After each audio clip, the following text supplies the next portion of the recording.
Welcome back to 755 is Real. I'm David O'Brien, Braves writer for The Athletic. I'm with my co-host, Eric O'Flaherty, former Braves reliever. What's going on, Eric? I don't know. What's up, Dave?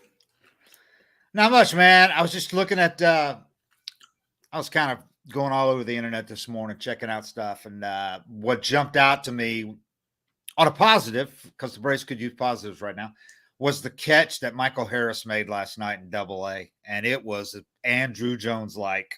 I mean, that was as good a catch as you'll see, I think, in the majors this year. Yeah, as far as going horizontal, you might see somebody go higher over a fence or whatever, but that was impressive. And then he had the wherewithal to get up, throw home, and keep the guy from tagging and scoring. How did the guy not score on that play? Unless he just didn't think he had any chance of catching it and had a big lead and had to go back. You're talking me into it. I don't like to get too excited over prospects, but seeing that highlight and his numbers and his swing, it's hard not to get excited about him. He's a 5-tool stud, dude. There aren't many can't misses. There aren't many at all, and he's a can't miss. I will go on the record as saying he is a can't miss. People can keep this highlight and show it to me 10 years from now. So you remember when you said he was a can't miss? God, I've seen so many can't misses. I don't like even putting the label on somebody, so that's a bold move. But I'm proud of you. The last one I said can't miss on was Acuna. Okay, well, you got that right. And before that, I mean, that was an obvious one. He had to be a dumbass not to get that one. And I don't remember the one before that. But I was wrong, like on Jason Hayward, because I didn't see the hole in his swing that I should have listened to some people who said. Yeah. Well, people were saying Freddie. Yeah. Terry Pendleton was the one who said Freddie Freeman is the one you guys need to be focusing on. He's going to be the one he's got the swing. See, and that's the thing about prospects too, is it's like if Jay Hay had this absurd power tool. Right. He's hitting balls over the cars in the parking lot and breaking windows. And it's, if you watch Freddie, I watched Freddie in the minor leagues and I wasn't that impressed with him, but I knew he was a solid player. Like you could look at Freddie and just think, I don't really know what's wrong with him. There's nothing he's doing. He's not hitting moonshots. He seems to be picking everything at first base. He has good at bats. He looks like he's always balanced. That was what impressed me the first time I saw him play in the minors. Never looked off balance. But that's not something that's going to it's not eye-popping. It's nobody freaks out about somebody's balance. But that's kind of what I think is tough about a lot of prospects is you freak out about their athleticism and everything. And I always try to tame it because I've seen so many over the years, especially when you're at the lower levels. There's always this guy in A-ball that's just, oh my, Brandon Wood. Brandon Wood hit 48 homers in A-ball one year. And we're just like, this guy's Babe Ruth. But we couldn't execute the pitches that you needed to execute to get him out. But Harris, man, he's getting me excited. And it's a guy like Hayward. He could, with that power tool in the minor leagues, especially back then. Scouting's a little better now in the minor leagues than it was back then. But back then, teams weren't going to exploit the hole in his swing in the minor leagues. Right. And nobody practiced that pitch up and into a lefty. Right. He just destroyed AAA pitch or AA pitching. I don't even think he played AAA before he came up, did he? Anyway, that power tool, because he's hitting home runs in spring training, mostly, batting practice home runs where he's breaking car windows. And he hit a few in the games too. I remember at Lakeland, he hit one over the roof of that batting cage facility on the right field. So it wasn't just in batting practice, but again, it's spring training, There's got guys that are looking at film and video and exploiting weaknesses, but once teams found it, they just live there. And you could never change his swing and adapt, make those adjustments. Yeah. And that was his swing. I love Jay Hay. So it's tough. Like the conversation's tough for me, but I remember when we were playing the Phillies that he had a pretty good year in 9. He was decent in 10, but I just remember slowly seeing Chooch, their catcher. It just set up inner half and just put his glove belt high and up for series after series. And that starts getting around the league. And that's what's tough about getting, for me, super excited about offensive stats in the minors. Mm-hmm. Is the reason the pitchers are there is because they're not quite able to execute that pitch. And to Jay Hay's credit, when they missed down away out over the plate, he destroyed it every time. Yes. But you'd even see teams try to trick him and they'd go up and in, and then try to fool him with something down away and he'd just yoke it. Yeah. And he still does that occasionally. He still does. Yeah. And, it's kind of like if J-Hay didn't have all the hype he had when he came up, right? If he just came up and you're like, Right. we got this guy, he's a good player. Yeah. He's had a great career, but it's when you set that bar as like what we're setting for Michael Harris, where there's nowhere to it's a really thin line of living up to those expectations or being looked at the way we're talking about J-Hay, but where it's Freddie, he's exceeded all that. Right. If the roles had just been reversed. Yeah. Freddie would be like, oh, he's who we thought they were locked at the hip coming up in the minors for 3 levels. Yep. And then J-Hay gets up here a year before Freddie. He's in the opening day lineup. Freddie doesn't get called up till the end of the year. And if that had been reversed and Freddie had made the opening day lineup and J-Hay had spent another year down in the minor leagues and everybody was focused, he would have been viewed totally different. Yeah. And he remember, he was elected to start in the All-Star game as a rookie before he got hurt. Yep. He was raking. And then he got hurt. It hurt his power because it was his wrist, I think. It was his wrist or his hand. It hurt his power. Didn't hit much home runs at all in the second half. But he did have the 27 homer season, I think it was. Yep. But that was the outlier. I mean, people expected that. Here we go. This guy's 30-30 type guy. And that just wasn't the player he was. I will say that he's probably exceeded expectations defensively. Oh, God, yeah. He's far below offensive, but exceeded them defensively. For me, he's the best right fielder I had in my career.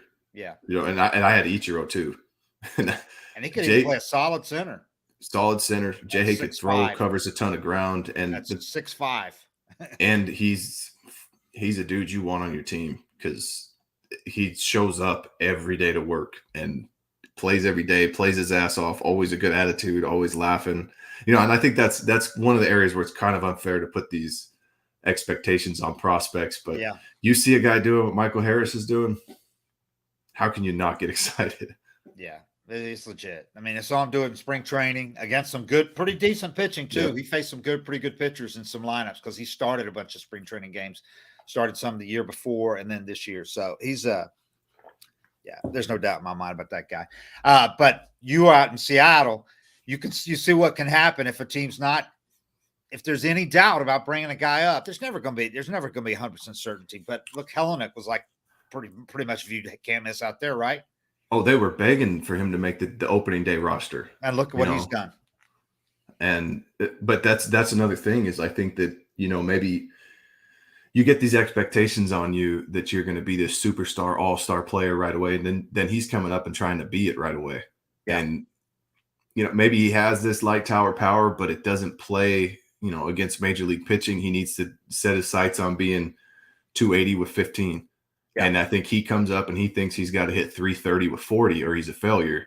Yeah. And you can watch the guy and see how much he's pressing during games. I mean, he looks tense and uncomfortable. And I think all that pressure is kind of, it's just mounted and built to him and he's not handling it well. And they finally got to the position, they thought they'd let him play every day finally this year. Yeah. He's hit like $126 and went back to AAA. Yeah. Jared Kelenic this year, because he had a good spring, hit 3 homers, 883 OPS in the spring. It comes up, and this is his second time up. Yep. Because he played 93 games last year. Yep. And hit 181. And still made the opening day roster. With a 615 OPS. My question is, how do you keep a guy, a prospect at age 21 up for 93 games, almost 400 plate appearances, hitting 181 with a 615 OPS, 106 strikeouts and 337 at bats? That's not good for anybody. No, but when you give up Edwin Diaz for him. Yeah. Yeah. It's like the organization has to make that trade look good. And then they just didn't want to send him down because what it could do to a guy, but it backfired on him. And then this year he's up for 30 games and he's even worse. He had 140 with a 509 OPS in 96 plate appearances this year in 30 games before he got sent back down. And I bet you he's raking in AAA. And AAA. No, he's only played 2 games. Yeah, and he's 111. But I bet you he'll rake there. But last year in AAA. Oh, yeah. 320 with 1,016 OPS. Yeah. So that for me is when it's, The major leagues is tougher, but for me, that's when a guy is struggling to handle the pressure and expectations on him. He's trying to do too much when he gets up to the majors. You go back down to the minors, you're kind of down on yourself. It takes the pressure off the games. The pitching's not as good. You relax. You're not getting called up in the next couple of weeks, and all of a sudden you're hitting 320. Yeah. Michael Harris. This is his second full season of pro ball. Right, drafted in 19 out of Stockbridge High in 19, third round. What a steal! This is his second full season. Last year at Rome, he had 294, 798 OPS. Okay, but after he hit a ton for long stretches. I mean, there were times where it was really impressive, right? It was there. And then this year, he gets promoted to AA, and he's played 35 games. He's hitting 299, 845 OPS, 4 homers, 12 doubles, 2 triples. He's stolen 10 bases in 35 games, 13 attempts. And another thing that's really impressive for me, 352 OBP. In this day and age, that's like a 400 OBP a few years ago. I mean, that's solid for a guy with some power. That's putting together good at-bats. Right. So it's really good numbers, but it's not those kind of numbers that are like just astounding. Like, why is he still in the minor leagues? He's still putting up really good numbers for where he is, 21 years old, 2 years out of high school, a third-round pick. I mean, phenomenal prospect. But he is where he needs to be. And I think they need to promote him to AAA like midseason if he keeps doing what he's doing. But there's no rush. I mean, could he be up here this year? Yeah, if the Braves have a need, I mean, if they're really struggling and they're close and they have an injury and they think he could be the guy, but you got to be careful with this. You can't just be out of desperation, which you don't have to worry about Alex Anthopoulos doing that. For me, the ideal situation is you avoid having to send him down at least, so you call him up early to mid-August if you feel like he can help you. If he's not helping you, you let him ride out September with that extra roster spot. And then next year you tell him, like, look, we gave you a look last year. If things didn't go great for you, you got to make this team. And if they have a crazy spring training, you're like, you give them a shot to actually be on it. But there's nothing more deflating, than getting sent down midseason and getting called into that. Like, you already know you suck. But when it's, all right, I'm going back to AAA. I failed. There's trying to make the team. Maybe you sign a veteran and you're going to roll with him for a little while and get the guy some more at bats. But nothing hurts your confidence more than just swallowing your pride, packing those bags. Every guy gives you that sad pat on the back, on your way out of the clubhouse. It's all right, kid. You'll be back. We'll see. You're like, fuck, I don't know if I am. This league's pretty tough, And like you said, the good thing is, I mean, they have those extra roster spots in September. And depending on where this team is, who knows where this team's going to be. But you can bring them up in September like Freddie Freeman did. Yep. You get a couple starts. You get a bunch of pinch and plate appearances. But it's not hurting your development because the minor league season's over. Yep. So then you're up here and you can watch the guys and all that, which he's already got to do 2 spring trainings. And I think that's going to be hugely beneficial for him. But to get to watch the guys in actual regular season, and they could be in a playoff push. And they could be in a playoff push. So I don't know if they'd want to use one of those spots on it, but I think they still could and should, just to have him there to see that. Because it helped some guys last year to see that, to be around that. Well, he's fast. You can use him on defense and stuff. Yeah, you could have him run late in the because right now you've only got Heredia to do that pinch run for you. Or you had to use Max Fried some last year. So that would be a very valuable.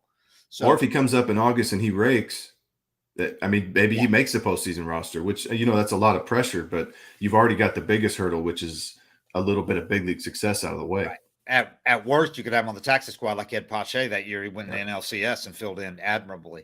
If I had to guess, I think we see him this year, even if it's late season call up. But I think we see him this year. Maybe it's just September, but I think they would do it because they know he's going to be competing for an opening day roster spot, starting job next year in spring training. I really believe that. So I think if it's pretty obvious that that's the case, you could add him to the 40 because why not? You're going to be doing it in the offseason, or you're going to be doing it next spring anyway. Yeah.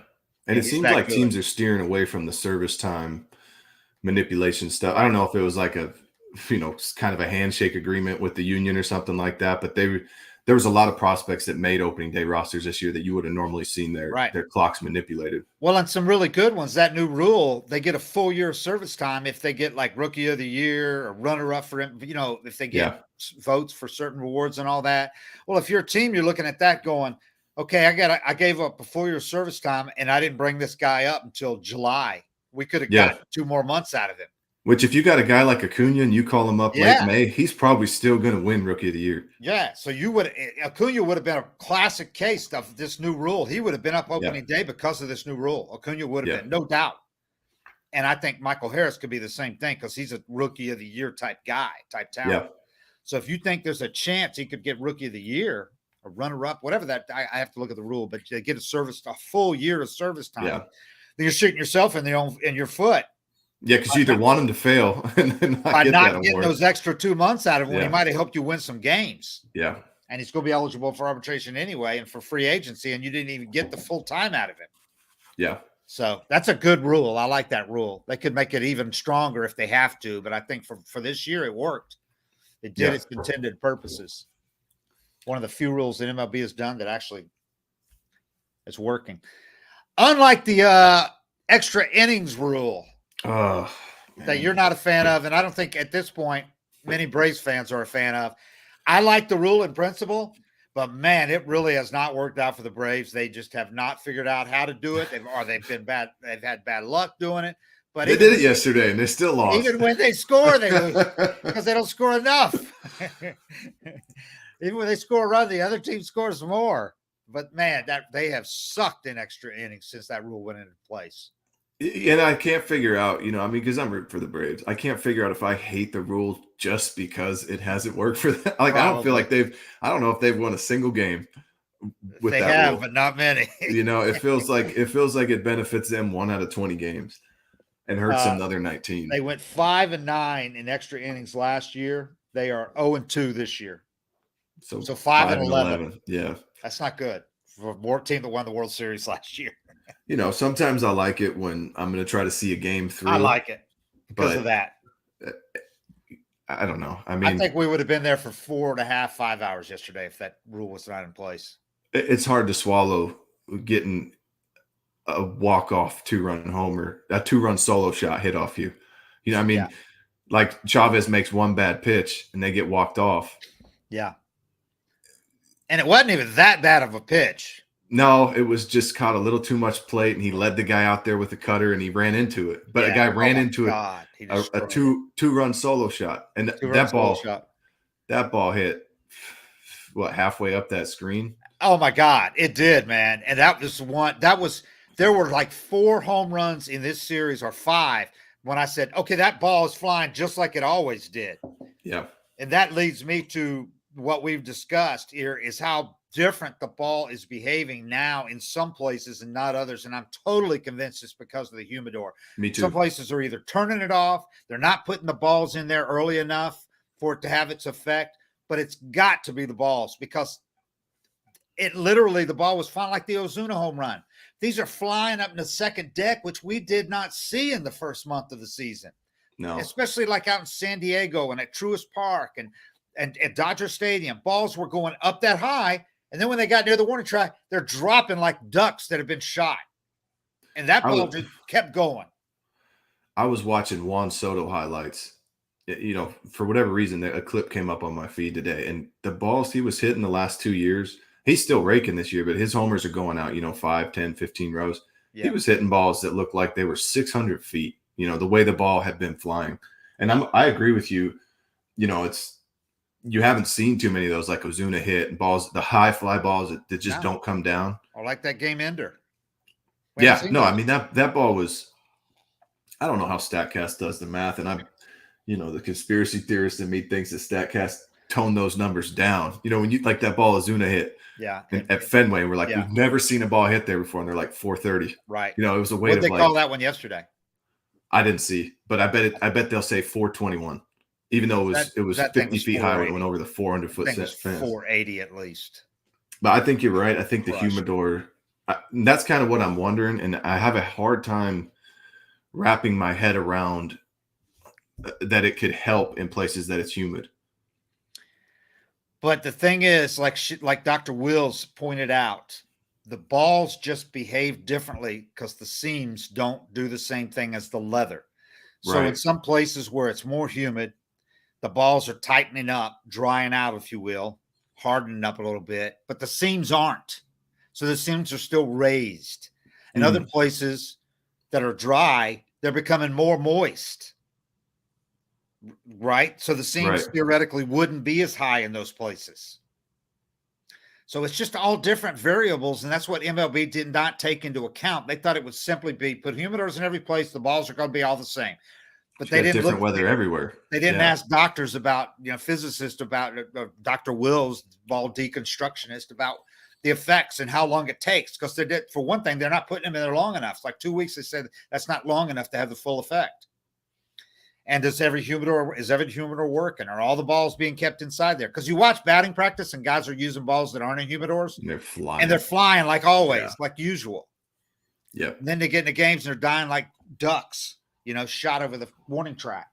Well, okay, so that makes sense though, because so weather's always been a factor. April, you go into Philly in April, you might get away with one. You go into, even some of the like Citi Field. You go into Citi Field in April. Right. You're going to get away with some mistakes, but as the weather heated up, this is the way it used to be before the ball just started going 700 feet if you barreled it at any angle. But it used to be, April, May, you knew you were going to get away with some stuff. Then once it got hot in the summer, the ball was just going to cut through that air because it was going to get hotter. The ball was going to fly. It makes sense to me though that if the seams are the same now, so they're raised in those areas, then that cool, early season weather actually had an effect on the baseball again, where whatever they did before, it didn't matter what the weather was, that thing was flying out of the park. Jason wrote a great article today. Jason started about the Phillies. And I think the Braves are the other team that has been affected like that, because the Braves are another team built for power, for better or worse, for home runs, for the home runs. And all they were hitting were solos early, but even then they weren't hitting nearly as many home runs as they thought they should have hit, right? Or how many 3-run fly balls to the warning track. Right. And the Phillies are the same thing. The Phillies go out west to Seattle, and I forgot what else was San Francisco. LA. So I think they played the Dodgers. Okay. So they went out there, and all of a sudden they were getting the home runs that they've been looking for all season, and they weren't getting before. Yeah. Guys were hitting the same thing because they had like the highest hard hit rate disparity between hard hit rate and actual balls leaving the park. Really similar to the Braves. Braves early on had these hard hit rates and barrel rates and everything that should have been expected. Slugging was much, much higher than they were actually doing. The Phillies, like that ball Acuna hit that had 100% hit probability, got caught at the track. And the Phillies are the same way, even more so probably, because they're totally built for home runs. So if you're not hitting home runs, they go out west and they're getting them, and then they come home and they're not. So it's like something with the weather and the ball, and it's not a coincidence, man. And I think the Braves really affected them early. Am I suggesting that that's been their biggest problem? No, not at all. But that's been one of their problems.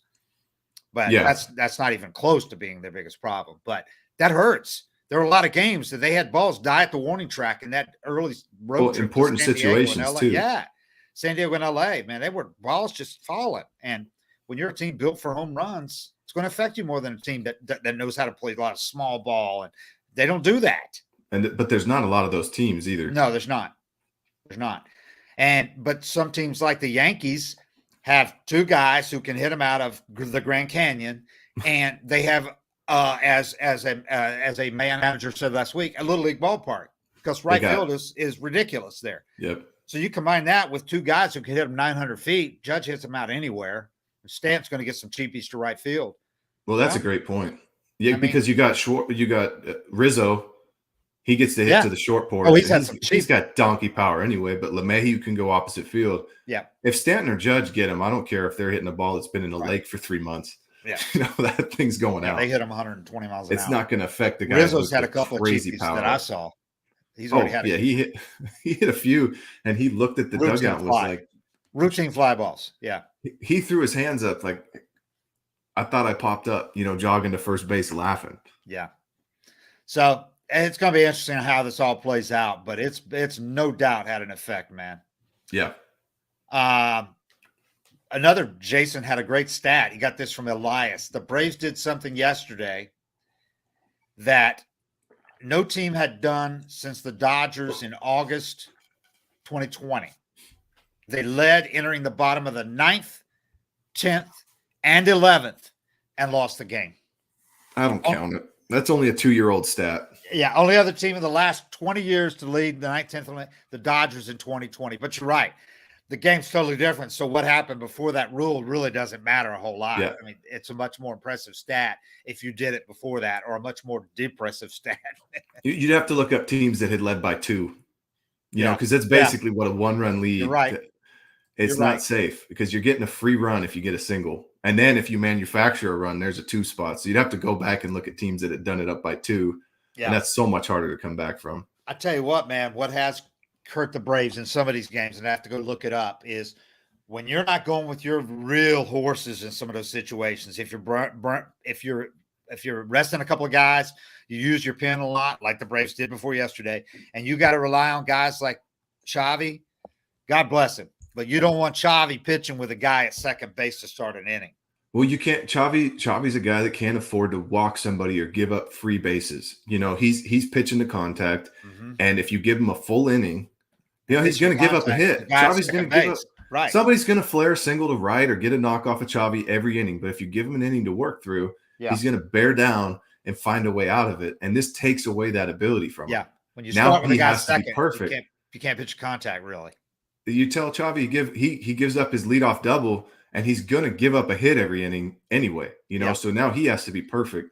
If you brought Strider in that situation, there's a good chance you get out of it because he might strike out the side, but that's not Xavi's style. You need a Strider or Kimbrel or Kenley Jansen there. You have to have strikeout guys, or you have to walk the first guy and hope for a double play. And even Kenley's not a total strikeout guy. You know, Kenley can give up a bloop single, but like Kenley's thing is kind of similar to Xavi, where he's giving up balls that are 47 miles per hour off the bat. One of those is going to fall in. Right. Somebody's going to strike out, and he'll get the other 2 guys out. However, by throwing strikes. But let's not put Kenley and Xavi in the same sentence. So. No, I'm just saying as far as like contact goes, way extreme. But it's a much better version of Xavi. Yeah, obviously. He's going to get bad contact. You have to be a strikeout guy to really feel good in those situations. Right. Right. When I give up a leadoff double, you know, when I was at my best, my mindset was, well, that guy's scoring. Let's not let it get any worse. And sometimes you get out of it, sometimes you don't. But that mindset keeps it to a 1 spot.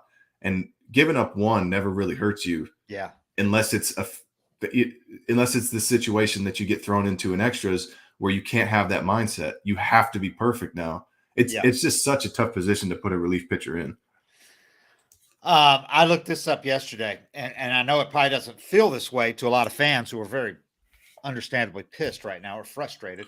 The Braves, since the beginning of last season, before yesterday, had been 95-2 in games in which they led at the end of the 8th inning, including 16-0 this year. I mean, Kenley's he's been great, man. He's been perfect. That was a great piece of hitting yesterday by Wong to start that inning. Yep. That was a good piece of hitting. He's a good player. Yes. And he's very good defensively.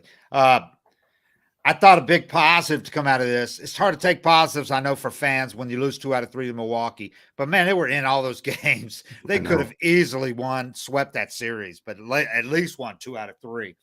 The big positives were a couple of guys that have been waiting for to come alive. Marcell Ozuna is finally hitting again. Yep. They got to have that continue, obviously, because he has sucked most of the year. I thought a big positive Tuesday, Tucker Davidson. I was not expecting that. No. Because he wasn't doing much in AAA. He only came up because it fell on his day, you know? Yeah. He threw great. 5 scoreless innings, 3 hits, 3 walks in a 3-0 shutout. If he pitches like that again, you're going to keep him on the rotation. He's going to get another chance to start, obviously. He could be your 5th guy that we thought Elder was going to be. But we'll see.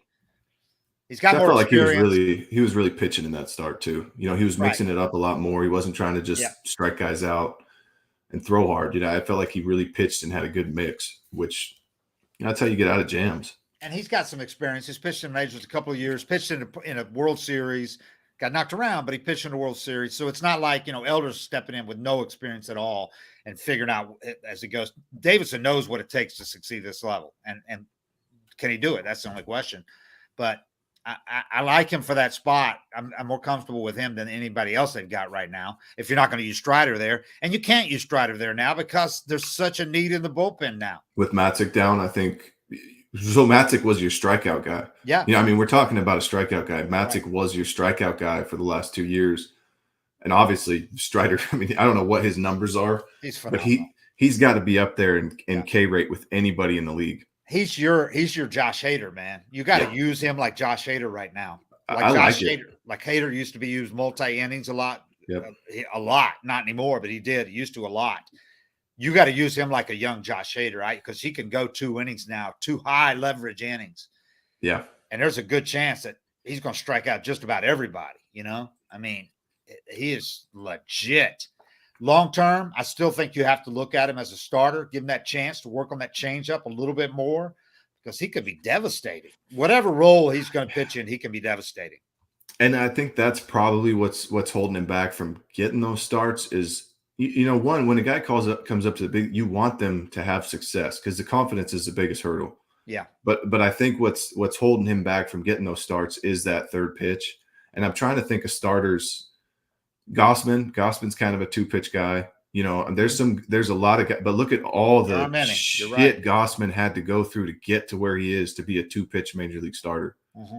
It's an uphill battle that he could lose a lot of confidence trying to start and getting humbled, or you can just let him pitch in the big leagues and blow everybody away for a year, know he can get big league hitters out, and then try him starting. And then he has a whole offseason and spring training to work on the changeup. Yeah. I mean, if he adds a good changeup, because he's shown it, if he adds a legit changeup, oh my God. Well, and that's perfect too, because you go into spring training and he knows he can be in the major league bullpen. And this is what I tell him too, is like, look, you're on our team. Mm-hmm. We want you to start. If this doesn't work, you're in our pen and you're doing the same shit you did last year because you can easily tone down his innings. But you tell him, throw a shit ton of changeups and find a way to make that pitch work this spring, and we'll give you a rotation spot.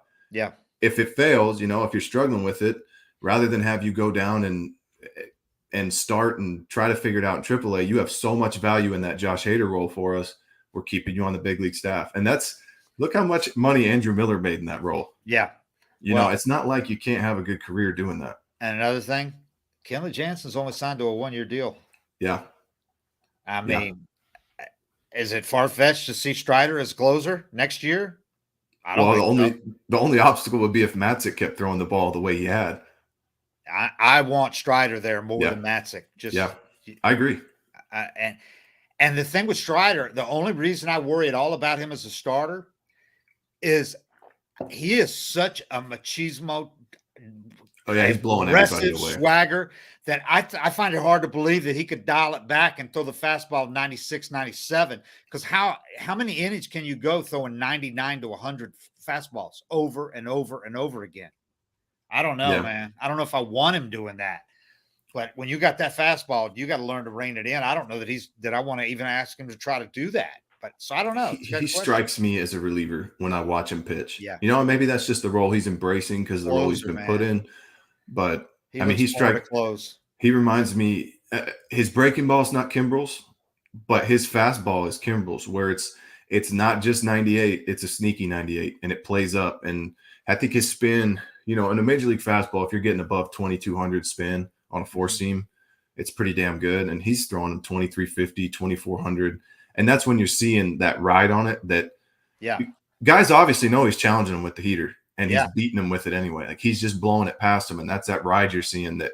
Yeah. I don't know that you can teach, but when guys have it, it's tough to hit. And it's easy 99 gas. And he does that spin. Hitters want to beat him so bad. He does that little flourish at the end. I got you. It's just a badass, man. The dude's bad. That mustache. I mean, and from the bottom, waist down, he's Kimbrel with the legs. Yeah. Similar body all over as Kimbrel. Yeah. Same height, but those legs, he's getting so much power from those legs, which is why I think I like him, his chances to stay healthy, even though he had Tommy John 3 years ago.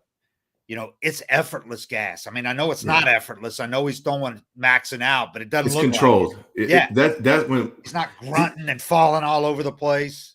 And that's the thing is when you're in control, he's trying way harder to throw that ball than you think. Right. Like he's putting something on it every time he throws it. Yeah.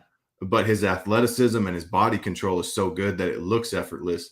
And that's just as big a part of staying healthy is the control in your delivery versus like you see some guys, they're just flying all over the place, like Alvarado for the Phillies. Yeah. He's almost in the dugout by the time his delivery is done. Yeah. And the ball's going everywhere too. But you watch Strider, it's pretty consistent with his delivery, and it looks easy because of how controlled he is. Even though I could tell you he's not trying to throw 92 when he steps on the mound. Yeah. He only threw, a lot of people said, why take him out yesterday? Because he had thrown 2 innings 2 nights before. And they're trying to be careful with this guy. Yeah, man, 1 day off. So they're easing him into pitching him more and more, 2 times in 3 days in a very high leverage role. And he'll probably be down today. Yeah. Well, they're off today. So. Well, there you go. He's definitely not pitching today. And then he can pitch, be ready Friday. So tomorrow he's ready. Yeah. Right. So I like that, the way they're using him. Because, man, he's throwing so hard that I hate to see him get I would just, if I were them, I'd be careful with this guy because he is special. That arm's special. Woo. His fastballs, he threw 11 pitches, 10 fastballs. Velo in the 10 in that inning, struck out all 3 guys. 98-9, 99-1, 99-9, 99-3, 99-9, 98-7, 100.6, 99-5, 99-8, 99-4.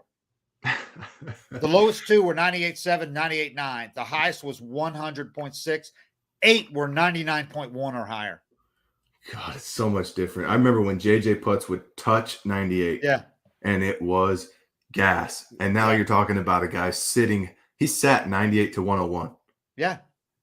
Yeah. That's where he's living. That's what he does. That's his It's crazy. It's crazy to see. And he does it. Like I said, it's easy gas too. That guy's. Whew, I don't know, man. If he is going to be your closer next year, if you don't even have him really worry about developing the changeup more and just have him more focus on that slider, boy, if he could get the kind of devastating slider Kimbrel had, yeah, man, it wouldn't even be. I mean, that's why you saw like for Kimbrel, that's why you saw the insane strike numbers because he had a fastball like Strider has, and if Kimbrel just had his fastball and a doo-doo slider. Yeah, he's still a closer and having an amazing career like he did. But Kimbrel had a wipeout breaking ball. Yeah. And Kimbrel's still really tough. I watched him the other day, but he's not close to being the Kimbrel he was. Doesn't have that 99 anymore. No, it's 95 to 97. Right. He's just a really good closer now. He's not the special elite top 5 type guys. Yeah, he's just a really good reliever. Yeah. I know they'd love to have Spencer Strider. I know they'd love to have Kenley Jansen. They probably wish they had spent the money on Kenley Jansen instead of waiting around and let the Braves sweep him up. Yeah, but they're happy with Freddie. He's Oh yeah. But they could have had both. Yeah, easy. Yeah, they ended up paying Kimbrel. Yeah, that's a good point. Kenley had converted 26 consecutive save opportunities going back to July 22nd. In the 46 appearances since then, he's got a 1.71 ERA. So, I mean, this guy's still really good, and he's adapted too to not having the stuff he once had. I'm really impressed with what a pitcher he is. Well, this is the thing about him is he does a great job of just mixing in that 2-seamer. Yeah, mixing in a straight fastball because obviously everybody's hunting the cutter and they really struggle to hit it, but once in a while they could run into it. And then he mixes in that 2-seamer and the swings he gets on those, or even when they just take it on the outside corner, he's done a good job of, and this is what you do is you start losing your stuff, but he's learned how to pitch as he's gotten older and he's still got the extension. He's still got the cutter. I've been really impressed because all I would see is just stuff of Dodgers fans complaining about Kenley and is he going to get it back or is he washed? Is he done? And then getting to watch him pitch this year, I'm like, it's about as good as you can ask for from a closer. Yeah. Cam, you got some ads real quick? Yeah, let's run through them real fast, starting with Dell. They're hosting the small businesses are ready to thrive again and looking for resources to rise to the challenge. That's why Dell Technologies has assembled an all-star lineup of podcasters for the third year in a row to create a virtual conference to share advice and inspiration for small businesses. Whether you're still working remotely or back together again, let Dell Technologies help safeguard your business with modern devices and Windows 11 Pro. Search Dell Technologies Small Business Podference on Odyssey.com, Spotify, and Apple Podcasts. And then our good friends over at Peacock. Peacock is taking brunch to the big leagues and putting a new spin on America's favorite pastime. Watch exclusive baseball games every week with MLB Sunday Leadoff. All games are available nationwide with no local markout blackouts. So you can swing into the action wherever you are, no matter what. And another home run, when you subscribe to Peacock, you'll get access to live sports like Sunday Night Football, Premier League, golf, and WWE, plus hit movies and shows. Download the Peacock app to take the game on the go or kick back and stream on your favorite devices. Don't miss exciting matchups all season long, featuring exclusive pre- and post-game coverage with hosts Ahmed Fareed and Jason Benetti with the play-by-play. Change up your weekend with MLB Sunday Leadoff only on Peacock. Go to peacocktv.com/MLB to sign up now. And just real quick, you had mentioned the Ozuna home runs earlier. I'm trying to remember the account name. What is it? Would It Dong on Twitter? Oh, yeah, that's a good one. Yeah. So they said the one on Wednesday was approximately estimated to be 409 feet. And then the one on Tuesday was 421.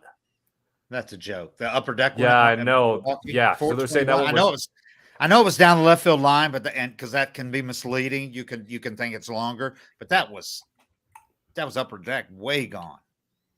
Yeah, they're saying estimated was 421. Yeah, I saw the highlight of it. I'm not. What about the game ender? What about the game ender yesterday? I didn't see it on the tweet thing. I'll find that. Yeah, real quick, 406 probably. Yeah, I'm just going to go with 600 on that one. Real quick, we got about 10 minutes. I got to get out of here in a minute. Just bye, guys. Cool. Yep. The other thing, like I said, the other positives from this series, because I 404. On which one? The walk-off yesterday, 404 feet. That ball was going to go 4 feet over the fence. That is absolutely a joke. The fence is 400 feet. And it was 50 feet above the fence. No, 4 feet over. It was like 2/3 of the way up the batter's eye. What a joke. God, why did they even bother, man? Okay. All right. Well, anyway, that's as bad as the Ozuna one at Fenway. Maybe worse. That's So Ozuna, speaking of, 6 for 19 with 3 homers and 1171 OPS in his last 5 games. That is a sight for sore eyes. The Braves need that so badly because, like I said, he had sucked before that. He was hitting 203 with 4 homers and a 582 OPS in his first 33 games. So he's really looked a lot better. That swing of his is finally he's flush. He's squaring up balls coming through the. He's keeping a bat in the zone like he always does, but he just had not been something had been out of whack before that. And he wasn't hitting. He was popping up so many balls. But that I thought he looked like the old Ozuna in the Milwaukee series and one game before that too. Austin Riley, go ahead. Who he is, I just think that's like he's got a lot of moving parts in his swing. His feet move. It's so unconventional. There's so much going on, and he's just a freak. He's just freakishly strong and has freak bat speed that it works for him. But there's just going to be phases where he does this for 2 weeks at a time, and then there's going to be phases where he struggles. And it's just I don't know what's better. Would you rather have a guy that can't do what he can do when he's completely on? It's kind of like Justin Upton. Yeah, that's kind of who it reminds me of. Is like when he's on. There's nowhere carry your offense. Yeah. And when he's off, he's just a black hole in the lineup. I think you can afford to have 1 or 2 of those in your lineup, but you can't have 6 in case they all go cold at the same time. The Braves could afford it last year when they'd have like 5 other guys going at once. They can't afford it this year when they've had like 2 guys going maximum at the same time. They need him this year. Austin Riley hit a mammoth 3-run homer Wednesday, and they needed to see that so badly because he has really struggled lately after that great first month. He, by the way, he's the first guy to homer twice off Corbin Burns since the beginning of last season. The first guy to do it twice. That's his 8th homer of the year, but his first since May 2nd. In the 13 games between those home run games, he was 8 for 51 with 1 RBI, 4 walks, 19 strikeouts. We talked about that, how being at home on the homestand with a new baby, how it could have affected him, who knows? I was up at 5:15 this morning. The Braves offense scored 3 runs, or I'm sorry, they scored in 3 of the first 27 innings of that 3-game series. 3 innings out of 27 that they scored.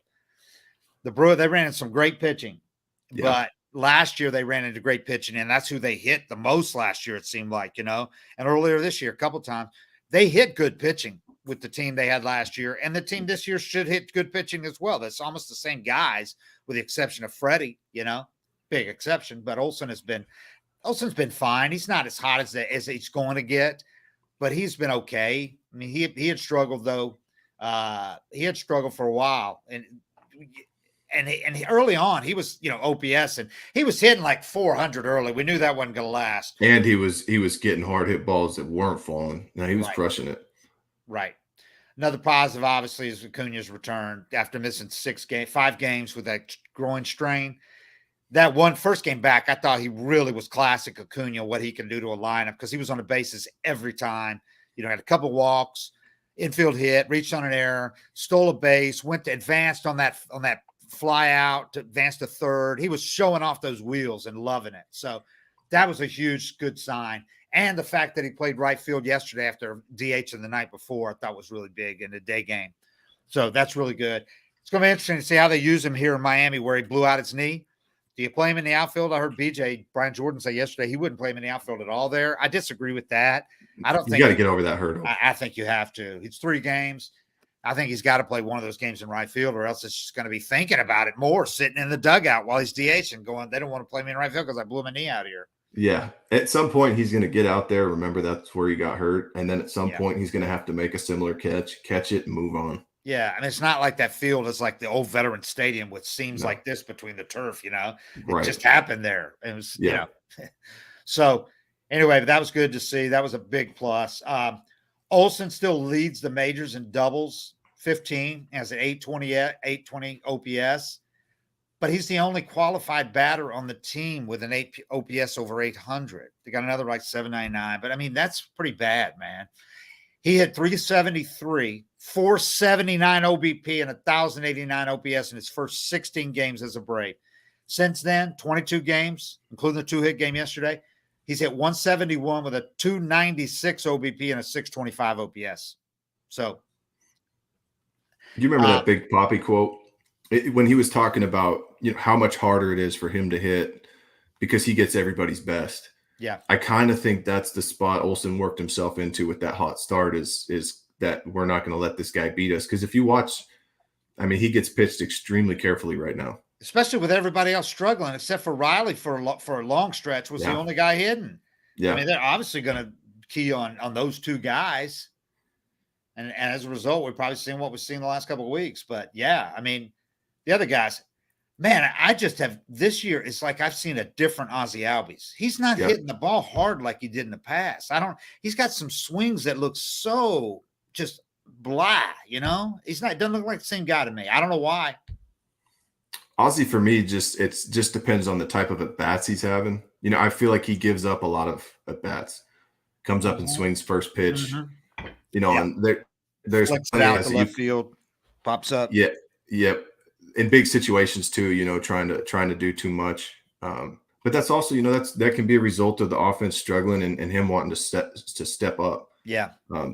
Yeah. I think that, I don't want to keep going back to Freddie, but I think that's something that they're missing. I watched the Dodgers game yesterday or 2 days ago, and Freddie comes up in a huge situation and just flicks a single to left. I even just ball to the corner. Yeah. But even just that mindset of not trying to do too much. Watching watching your big dog go up there and just flick his single and keep the line moving, that's contagious. And I think that they're in a position right now where a lot of guys are trying to fix it all in one swing. Yeah. And that should not fall on Matt Olsen, because that's not the type of player he is. No, Olsen's not him. And he walks. Right. He walks and hits and launches towering fly balls, home runs to right field.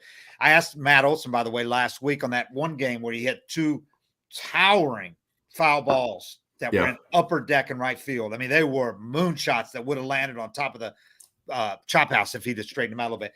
And he said, that's when I know I'm going good, when I'm starting to elevate to the pull side. So I think he's about to go on a tear. We'll see. They need it. They've got these since the last 4 weeks, these guys have OPS under 600. Ozzy Albies, 598. Adam Duvall, who's having a bad year, 543. And Ozuna, 521. Now, Ozuna at least is showing signs of coming out of it. They need a lot more from Duvall, a lot more from Albies. I'm glad to see Dansby finally hitting. The last couple of weeks he's hitting, but they need more from him, obviously, and more consistency from him. But that's a good one. It's a good sign. But they just got to get a bunch of guys going at once, man. 4 or 5 guys going at once like they did last year after they took off. They had so much of the lineup clicking at once. And especially that's the thing is you can't have guys going that bad. Yeah. Like you can be off, or, he's not really hitting right now. He's struggling, but you can't have. It's really hard to put together to pile on runs when you have like 3 or 4 guys in your lineup that are going that bad, where they're almost just an out. And when your bullpen is not what it was last year because guys have been hurt, so you can't count on the bullpen holding it down for like 5 or 6 innings if necessary until the offense comes alive. So just real quick, the Braves hitters are tied for the major league lead with 370 strikeouts. Here's the one that's killing them. They're 16th in OPS at 684. They're behind the Mariners, barely ahead of the Cubs. They are tied with Baltimore for 20th in OBP with runners in scoring position, 6 at 297. This is where this team is so different than last year's. Last year, with runners in scoring position, they led the majors in 822. At 822, they're 646 this year in OPS with runners in scoring position. I mean, I wonder how much the balls changed that. Well, I know Freddie's changed that a lot because he was a monster in those situations. And Duvall was a monster last year. So you take out the 2 because Duvall's just not doing it this year. Yeah. But Freddie and Duvall were as close to automatic as just about anybody in the majors. Duvall, especially with 2 outs, but both of them were just last year with runners in scoring position were just beasts. Yeah. You don't have anybody doing that right now for them, and you got to get it. Well, even knowing that, knowing for me, the thing I hated when I was in those big situations was a guy like Markakis coming up that I know is going to take his damn single to left. So what you're trying not to get to that situation with him, the guy in front of him gets better pitches. When the guy on deck, okay, he might hit a 3-run homer off you, but if you make your pitches, you're getting him out. I'm pitching around Olsen. Mm-hmm. It's kind of like looking at the lineup, there's got to be some guys that are just getting the singles in those situations. And I think that's probably what's hurt him the most is those fly balls that are getting caught at the track were getting out of the park. Now you got your 3 spot. When that's a fly ball to the warning track, it's another 0. Yeah. And just to make sure that I read my stats correctly here, the Braves are overall, and this is overall batting, they are 20th in the majors with a 297 OBP. 20th. I mean, they are tied with Baltimore for OBP. That's because they're striking out so much. They're not drawing those walks, but they're striking out a ton, which is okay if you're going to also hit a bunch of home runs and get some walks, get some OBP. But they don't have any guys that are getting on base a lot this year at all. And then with OPS and runners in scoring position, like I said, 646 after leading the majors at 822 last year. Runners in scoring position, OPS. They are behind the Nationals and the Rangers in OPS with runners in scoring position. Yeah. So those are big, huge disparities. And I know we're only a quarter of the way into the season, but those are huge disparities. So, and that's about it.